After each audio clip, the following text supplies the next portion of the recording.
फूलन देवी आजाद भारत में स्त्री संघर्षों का एक प्रतीक बननी चाहिए थी, जो नहीं बनी। दुनिया में जिस महिला को विद्रोही नायिकाओं में शुमार किया गया हो, उसे अपने ही देश में वह जगह नहीं मिली जिसकी वह हकदार थी। फूलन देवी का जन्म उत्तर प्रदेश के जालौन जिले के गुहरे का पुरवा नामक एक गांव में 10 अगस्त 1963 को मल्लाह जाति के एक बेहद गरीब सामान्य परिवार में हुआ। बेहद पिछड़े इलाके में, बेहद सामान्य परिवार में, बेहद गरीब पृष्ठभूमि में मल्लाह जाति में फूलन की परवरिश शुरू होती है। एक घटना का जिक्र फूलन देवी अपनी जीवनी में करती हैं कि एक बार दिन भर काम कराने के बाद भी जब मजदूरी नहीं मिलती है तो रात में उस मालिक के मकान को जाकर के गिरा देती हैं। यानी फूलन बचपन से ही एक विद्रोही तेवर में पलती बढ़ती हैं। यह सब देखकर परिवार बेहद खफा होता है और मात्र 10 साल की उम्र में फूलन देवी का विवाह उनसे 20-25 साल उम्र में बड़े अधेड़ पुत्तीलाल मल्लाह से कर दिया गया। उसके बाद 16 साल की उम्र में उसे डकैतों का एक गिरोह जबरदस्ती घर से उठा ले जाता है और वहां भी उसका शोषण किया जाता है।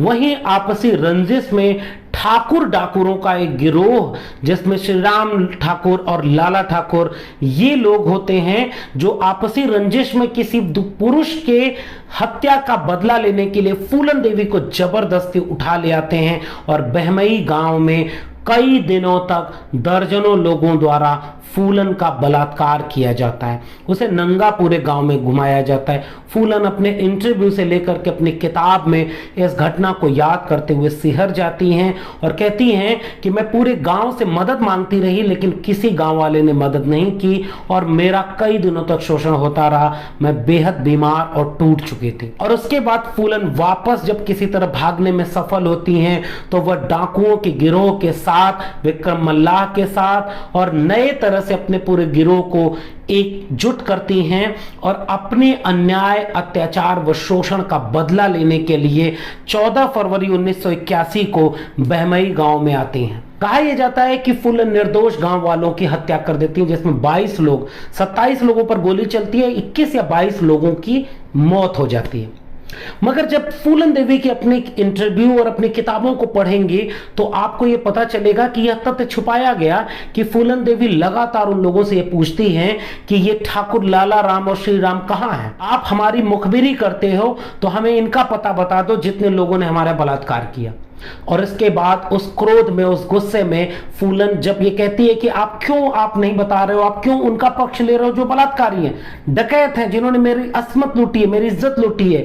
और इस क्रोध में फूलन 22 लोगों के ऊपर फूलन का गिरोह हमला करता है, जिसमें से 21 से 22 लोग मारे जाते हैं। कितना खराब लगता है एक औरत को अपने रोते हुए पति को छोड़कर मरना, जबकि मर्दों को रोती हुई स्त्री को मारना भी बुरा नहीं लगता। उस महिला के गुजरे अरसा हो गया, मगर आज भी वह अपने इलाके के लोक गीतों, विवाह गीतों में बड़ी शान और शौकत से याद की जाती है।